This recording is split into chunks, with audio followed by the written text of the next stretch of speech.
നല്ല പോളിംഗ് ശതമാനമാണ്. ആളുകൾ നന്നായി വോട്ട് രേഖപ്പെടുത്തി. ഒരുപക്ഷെ ഗൾഫിൽ നിന്ന് ഉള്ള പ്രവാസികളായ വോട്ടർമാർക്ക് കൂടി വരാൻ കഴിഞ്ഞിരുന്നുവെങ്കിൽ ഇതായിരിക്കില്ല വോട്ടിംഗ് ശതമാനം. ഇന്ത്യയിലെ തന്നെ ഏറ്റവും മികച്ച വോട്ടിംഗ് ശതമാനത്തിലേക്ക് നമ്മൾ കടന്നു. അവർക്ക് കൂടി വോട്ട് ചെയ്യാൻ കഴിഞ്ഞിരുന്നുവെങ്കിൽ. പിന്നെ വിദേശത്ത് പഠിക്കുന്ന കുട്ടികൾ ധാരാളമുണ്ട്, അവർക്കൊന്നും വരാൻ കഴിഞ്ഞിട്ടില്ല. സാധാരണഗതിയിൽ ഗൾഫിൽ നിന്നുള്ള വോട്ടർമാർ ഒരുമാതിരിപ്പെട്ട ആളുകളൊക്കെ വരാൻ ശ്രമിക്കുന്നതാണ്. പക്ഷെ അവർക്ക് ഫ്ലൈറ്റ് ടിക്കറ്റിൻ്റെ ഫെയർ എല്ലാം വളരെ കൂടുതലാണ്. സാധാരണക്കാരായ ആളുകൾക്കും മിഡിൽ ക്ലാസ്സിൽപ്പെട്ട ആളുകൾക്കൊന്നും വരാൻ കഴിഞ്ഞിട്ടില്ല. ഇല്ലായിരുന്നെങ്കിൽ നമുക്ക് ഇതിൻ്റെ അപ്പുറത്തേക്ക് ഈ വോട്ടിംഗ് ശതമാനം വർദ്ധിക്കുമായിരുന്നു തീർച്ചയായിട്ടും. പക്ഷെ നല്ല രീതിയിൽ ഇവിടെ ഉള്ള വോട്ട് വെച്ച് നമ്മൾ ചെയ്തിരിക്കുന്നത് മാക്സിമമാണ്. നല്ല രീതിയിൽ വന്നിട്ടുണ്ട്, ആളുകൾ ഇതിൽ പങ്കാളികളായിട്ടുണ്ട്. അത് ഭയങ്കര സ്വാഗതാർഹമായൊരു കാര്യമാണ് ഉണ്ടാകുന്നത്. അല്ല, പോളിംഗ് ശതമാനം കൂടിയത് നമ്മളും നന്നായി വർക്ക് ചെയ്തിട്ടുണ്ട്.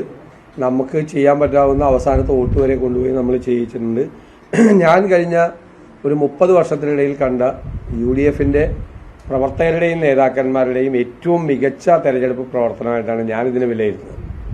ഞാൻ അടുത്തറിഞ്ഞ് കണ്ടിട്ടുള്ള 35 വർഷത്തെ 91 മുതൽ 91ലും നല്ല പെർഫോമൻസ് 2001ലും UDFന് ഉണ്ടായിരുന്നെങ്കിലും ഇതുപോലത്തെ ഒരു ആവേശകരമായ ഒരു പ്രവർത്തനം UDF പ്രവർത്തകരുടെയും നേതാക്കളുടെയും ഭാഗത്തു നിന്ന് ഞാൻ എൻ്റെ ആദ്യത്തെ അനുഭവമാണ്. പൂർണ്ണമായിട്ടാണ് അവരെല്ലാം ഇത് ചെയ്തുകൊണ്ട് വർക്ക് ചെയ്തത്.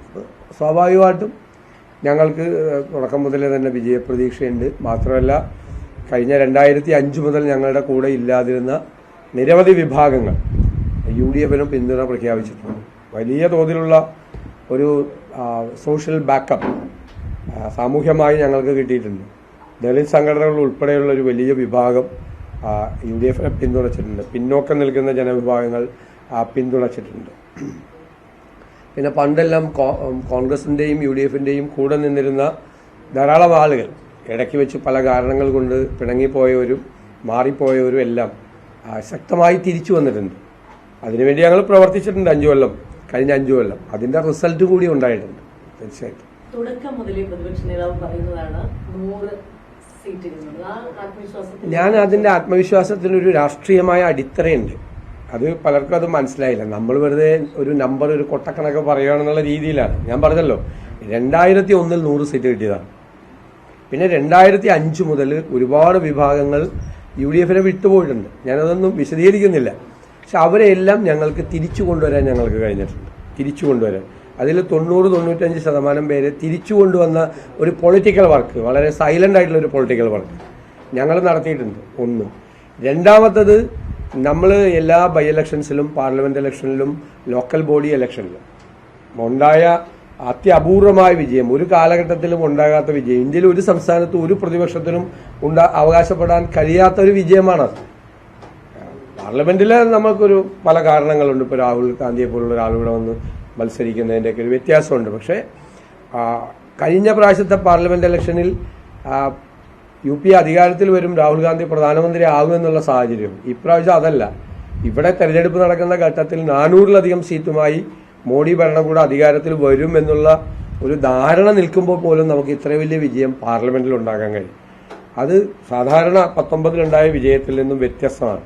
ഞങ്ങൾ അങ്ങനെയാണ് വിലയിരുത്തുന്നത്. അപ്പോൾ ഈ തെരഞ്ഞെടുപ്പുകളിലെല്ലാം ഉണ്ടായ വിജയം നമ്മുടെ ഒരു വർക്കിൻ്റെ രീതി, ഇലക്ഷൻ വർക്കിൻ്റെ രീതി, അതിൻ്റെ അകത്തൊരു പ്രൊഫഷണലായിട്ടൊരു വർക്ക് ചെയ്ത രീതി, ചിട്ടയായിട്ടുള്ള വർക്ക് ചെയ്ത രീതി, ഏത് കേഡർ പാർട്ടിയെ പോലും തോൽപ്പിക്കാൻ കഴിയാവുന്ന തരത്തിലുള്ള സംഘടനാ മികവും തെരഞ്ഞെടുപ്പ് പ്രവർത്തനവും UDFന് ചെയ്യാൻ കഴിയുമെന്ന് തെളിയിച്ച തെരഞ്ഞെടുപ്പുകളാണ് ഇതെല്ലാം. അതിൻ്റെ റിസൾട്ടാണ്, അതിൻ്റെ കണ്ടിന്യൂവേഷനാണ്, അതിൻ്റെ തുടർച്ചയായിട്ടാണ് ഞാനതിനെ കാണുന്നത്. ഞാനതിനെ രാഷ്ട്രീയമായി വിലയിരുത്തലാണ്. ഞാൻ തന്നെ പ്രതിപക്ഷ നേതൃസ്ഥാനം ഏറ്റെടുത്ത സമയത്ത് ഞങ്ങൾ എല്ലാവരും ചേർന്ന് നടത്തിയ ഒരു പൊളിറ്റിക്കൽ അനാലിസിസ് ഉണ്ട്.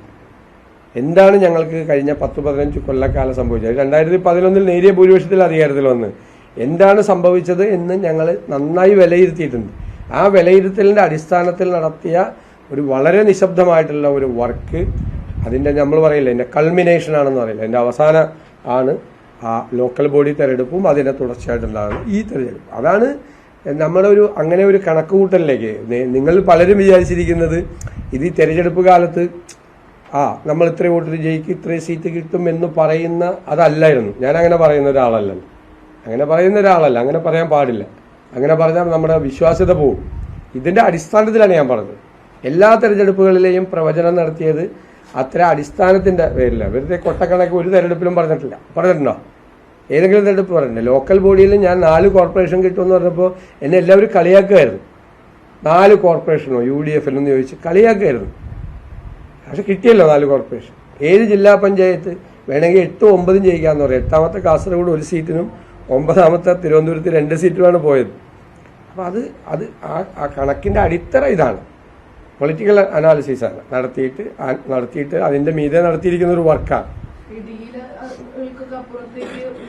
അല്ല, ഡീലെന്ന് ഞങ്ങൾ പുറത്ത് കൊണ്ടുവരാൻ കാര്യം എന്താ? ആ ഡീല് പൊളിക്കാൻ വേണ്ടിയിട്ടല്ലേ ഞങ്ങൾ ഡീൽ എന്ന് പറഞ്ഞത്. ഡീല് മുകളിലുള്ള നേതാക്കന്മാർ നടത്തിയ ഡീലാണ്. താഴെയുള്ള പ്രവർത്തകർ അത് പൊളിച്ചിട്ടുണ്ട് എന്നാണ് എന്റെ വിശ്വാസം. അതായിക്കോട്ടെ തന്നെ, അതൊക്കെ നമ്മൾ ഓരോ കാര്യത്തിൽ നമ്മൾ പറഞ്ഞ വാക്കുകൾ അവിടെ തന്നെ നിൽക്കുന്നുണ്ടല്ലോ. നിങ്ങളുടെയൊക്കെ ലൈബ്രറിയിൽ ഉണ്ടല്ലോ അത്. അങ്ങനത്തെ ഒരു സാഹചര്യം വന്ന് ഞാനത് ചെയ്തില്ലെങ്കിൽ നിങ്ങൾ അന്വേഷിച്ചാൽ പോരെ. ഇനി അത് എല്ലാ ദിവസവും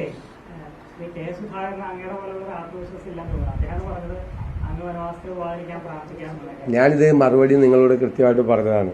അദ്ദേഹത്തെ പോലെ ഒരാളുടെ അടുത്ത് പോയി നിങ്ങളിങ്ങനെ കുത്തി ചോദ്യങ്ങൾ ചോദിക്കുന്നതും നിങ്ങൾക്ക് ആവശ്യമുള്ള ഒരു വാർത്ത വരുത്തുന്നതിന് വേണ്ടിയിട്ട് ചില മാധ്യമപ്രവർത്തകർ, ഞാൻ താങ്കളെയല്ല പറഞ്ഞത്, ചില മാധ്യമപ്രവർത്തകർ പോയി അത് മനുഷ്യത്വരഹിതമായൊരു കാര്യമാണ് നിങ്ങൾ ചെയ്ത്, നിങ്ങൾ ആത്മപരിശോധന നടത്തിയാൽ മതി. അതാണോ മാധ്യമപ്രവർത്തനമെന്ന് ഇത്രയും ഞാൻ പറയുന്നുള്ളൂ അതിനെക്കുറിച്ച്.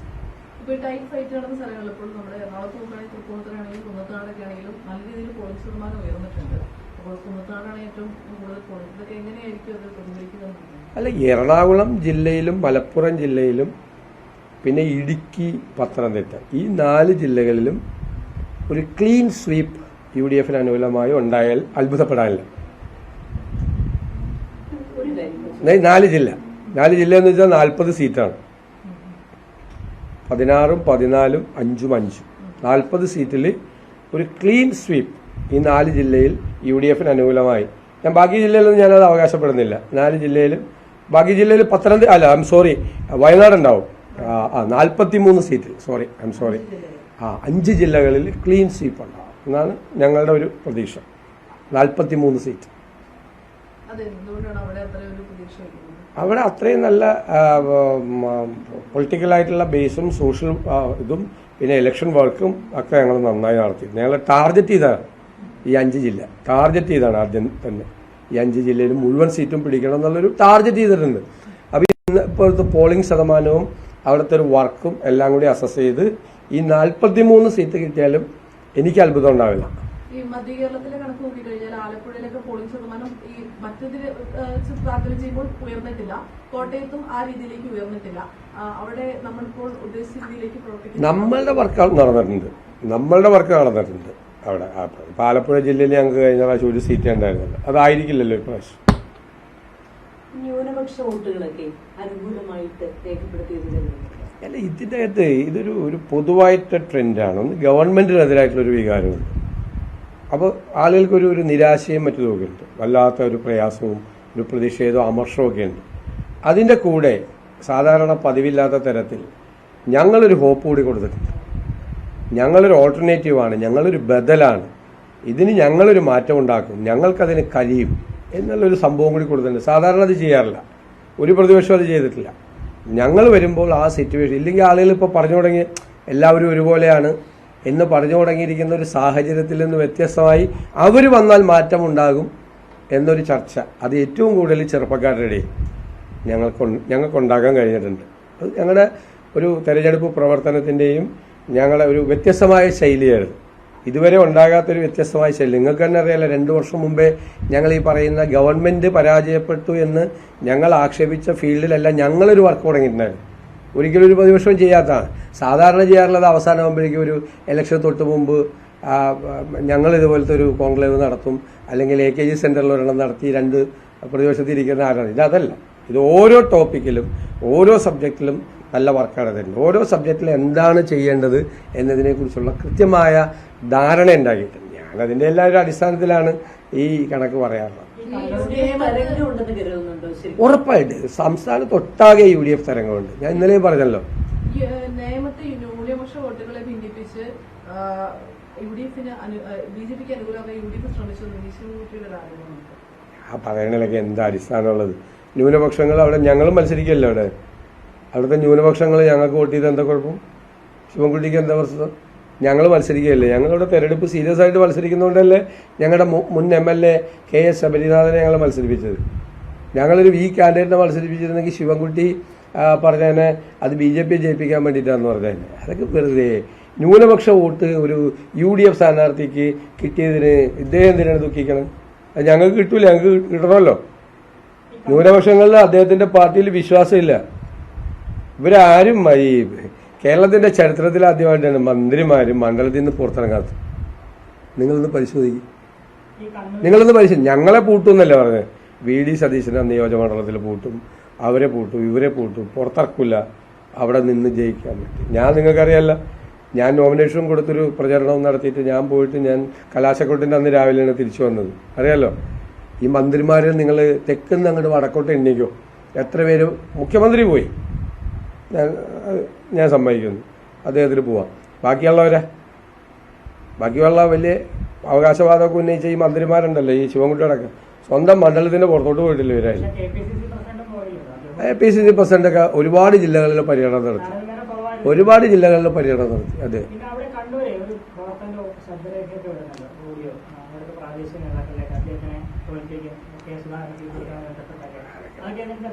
അതിനൊന്നും ബാധിക്കില്ല. അതിനേക്കാൾ ഏറെയുള്ള ഒരുപാട് ശബ്ദരേഖകൾ എൻ്റെ അടുത്തുണ്ട് CPM-ൽ നടക്കുന്ന കലാപത്തെ പറ്റി. ഞങ്ങളാരും ഇത് പുറത്തു കൊടുക്കാറില്ല, പിന്നെ ഞങ്ങളിത് റെക്കോർഡ് ചെയ്യാറുമില്ല. ഞാൻ നിങ്ങളോട് പറയാണ്, CPM-ൽ ഇപ്പോൾ നടക്കുന്ന കലാപത്തിന്റെ പുറകിൽ മുതിർന്ന നേതാക്കൾ എല്ലാവരും ഉണ്ട്. ഇത് കഴിയുമ്പോൾ കാണാം, റിസൾട്ട് കഴിയുമ്പോൾ കാണാം.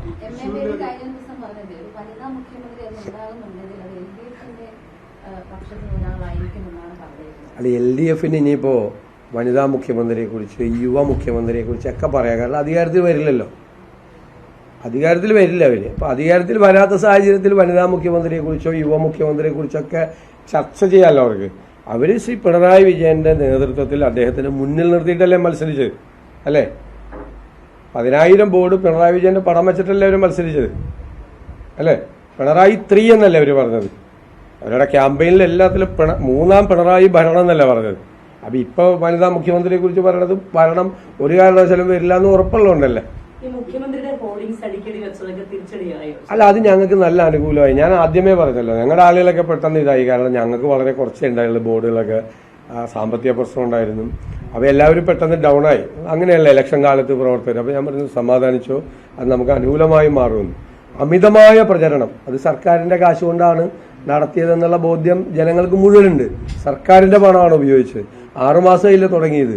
ഏതെങ്കിലും ഒരു സർക്കാർ കേരളത്തിന്റെ ചരിത്രത്തിൽ ഇതുപോലെ സർക്കാർ പണം എടുത്തിട്ട് തെരഞ്ഞെടുപ്പ് പ്രചരണം നടത്തിയിട്ടുണ്ടോ?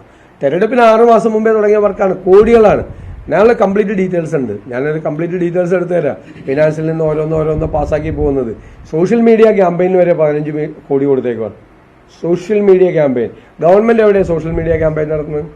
ഗവൺമെന്റിന് വേണ്ടി സോഷ്യൽ മീഡിയ ക്യാമ്പയിൻ നടത്താൻ വെച്ചിരിക്കുന്ന ആളുകൾ മുഴുവൻ പാർട്ടിക്ക് വേണ്ടിയിട്ടാണ് അവിടെ വർക്ക് നടത്തുന്നത്. എന്നിട്ട് സർക്കാരിൽ നിന്ന് ബില്ല് കൊടുത്തേക്കാണ് 15 കോടി രൂപ. നമ്മുടെ പൈസയാണ്, നമ്മുടെ നികുതി പണമാണ്.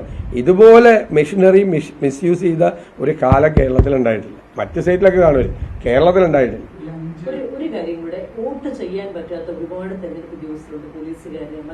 അല്ലാതെ ഞങ്ങൾ പരിശോധിച്ചുകൊണ്ടിരിക്കുകയാണ്. അത് ഇലക്ഷൻ കമ്മീഷന്റെ കാര്യത്തിൽ നിന്ന് ബാലറ്റ് പേപ്പർ സമയത്ത് അവൈലബിൾ ആക്കാത്തതിന്റെ ഗുരുതരമായ തെറ്റുണ്ട്. ഞാനത് ഇലക്ഷൻ കമ്മീഷൻ എഴുതിയിട്ടുണ്ട്. ഇവിടുത്തെ ഇലക്ട്രൽ ഓഫീസറായിട്ട് നേരിട്ട് സംസാരിച്ചു, അദ്ദേഹത്തിന് കത്തും കൊടുത്തിട്ടുണ്ട്. സാധാരണ ഇത് കൃത്യമായിട്ട് പോസ്റ്റലോട്ട് കിട്ടി കറക്റ്റായിട്ട് ഇലക്ഷൻ മുമ്പ് ഇത് ചെയ്യുന്ന, ഇത് ഫെസിലിറ്റേഷൻ സെന്ററിൽ ചെന്ന് ഇപ്പോൾ പറവൂരിൽ നിന്നുള്ള ഒരു അധ്യാപിക, അവർക്ക് പോളിംഗ് ഡ്യൂട്ടി വൈപ്പിനിലാണ്. വൈപ്പിനിലെ ഫെസിലിറ്റേഷൻ സെന്റർ ഫോർട്ട് കൊച്ചിയിലാണ്. അവർ പറവൂരിൽ നിന്ന് ഫോർട്ട് കൊച്ചിയിൽ 3 പ്രാവശ്യം പോയി. 3 പ്രാവശ്യം അവിടെ ബാലറ്റ് പേപ്പർ ഉണ്ടായിരുന്നില്ല. ഒന്നിനും എത്തിയിട്ടില്ല. എത്ര പേര് പോകും അങ്ങനെ ബാലറ്റ് അന്വേഷിച്ചിട്ട്? അപ്പം അതൊരു തെരഞ്ഞെടുപ്പ്, എല്ലാവരും വോട്ട് ചെയ്യണമെന്ന് തെരഞ്ഞെടുപ്പ് കമ്മീഷൻ ക്യാമ്പയിൻ നടത്തിയിട്ട് കാര്യമില്ല. സിനിമാ താരങ്ങളെ കൊണ്ടൊന്നും മറ്റു തണ്ണൊന്നും എല്ലാവരും, അതൊക്കെ നല്ലതാണ്. പക്ഷേ അതേ അവസരത്തിൽ അവർ ഈ പോളിംഗ് ഡ്യൂട്ടിയിലുണ്ടായിരുന്ന ഉദ്യോഗസ്ഥർക്ക് വോട്ട് ചെയ്യാനുള്ള ഒരവസരം കൺഫ്യൂഷൻ ഉണ്ടാക്കി ഉറപ്പായിട്ട്. ഇനിയിപ്പോൾ നോക്കട്ടെ എത്ര ശതമാനം പേര് വോട്ട് ചെയ്തിട്ടുണ്ടെന്ന് നമ്മളൊന്ന് ചെക്ക് ചെയ്ത് നോക്കാം. പോലീസ് ഓഫീസേഴ്സിനൊന്നും ചെയ്യാൻ പറ്റിയിട്ടില്ല.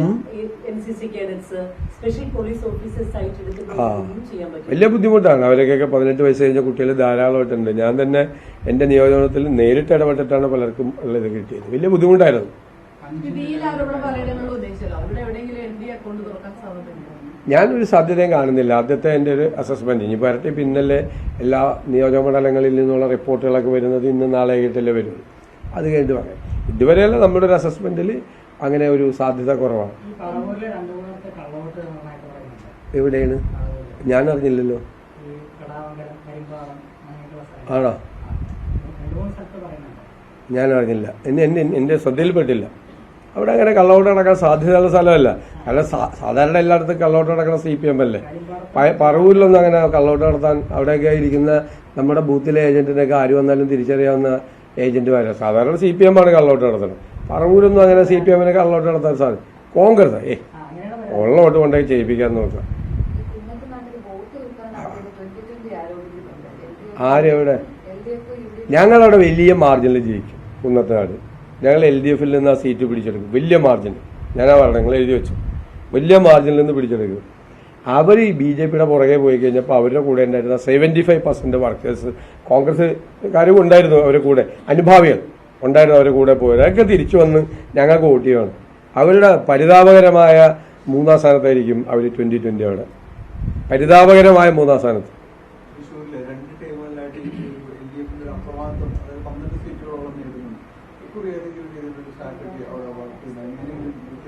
കുറേ വ്യത്യാസം ഉണ്ടാവും. അത്രേ ഞാൻ പറയുന്നുള്ളൂ. കുറച്ച് വ്യത്യാസം ഉണ്ടാവും.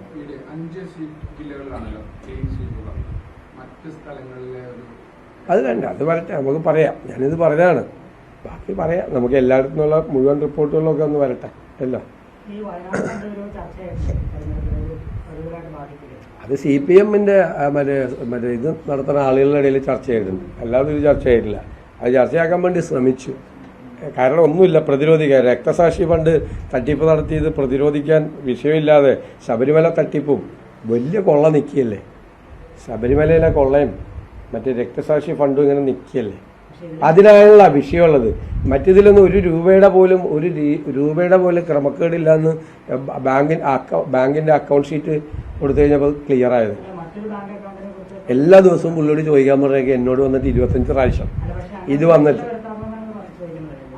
അത് നിങ്ങൾക്ക് ആവശ്യമുള്ള മറുപടി എൻ്റെ നിന്ന് കിട്ടില്ലല്ലോ.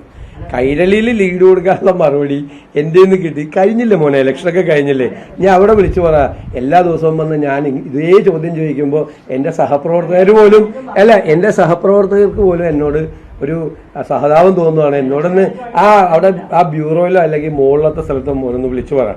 എല്ലാ ദിവസവും കഴിഞ്ഞ് 25 ദിവസവും വന്നിട്ട് പ്രതിപക്ഷ നേതാവിനെ കാണുമ്പോൾ ഇതേ ചോദ്യം ചോദിക്കണം. ഇതേ ചോദ്യം ആവർത്തിച്ച് ചോദിക്കുമ്പോൾ എന്നോട് എൻ്റെ സഹപ്രവർത്തകർക്ക് വരെ വില കുറവ് തോന്നുന്നു എന്ന് മോനൊന്ന് വിളിച്ചു പറ. അവിടെയൊക്കെ നല്ല മാർജിനിൽ ചെയ്യും.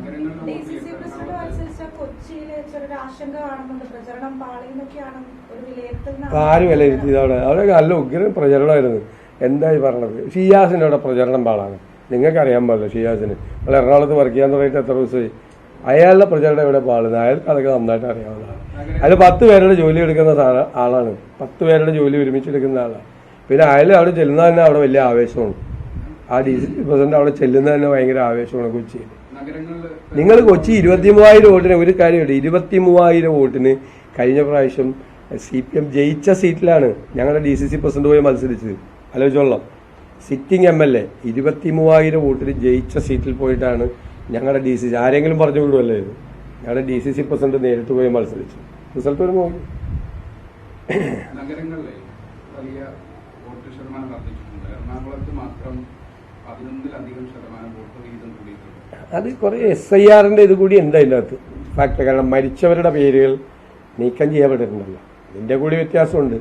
നഗരങ്ങളിലൊക്കെ വോട്ട് എല്ലായിടത്തും. ഞാൻ കഴിഞ്ഞ ദിവസം നിങ്ങളോട് പറഞ്ഞല്ലോ, നഗരങ്ങളിലും ഗ്രാമങ്ങളിലും UDF തരംഗം ഉണ്ടെന്ന് ഞാൻ കഴിഞ്ഞ ദിവസം നിങ്ങളോട് പറഞ്ഞു. ഒരേപോലെ ഉണ്ട്. സാധാരണ അത് അങ്ങനെ ഉണ്ടാകാറില്ല.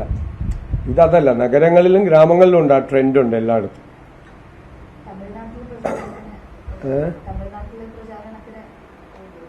പോണം.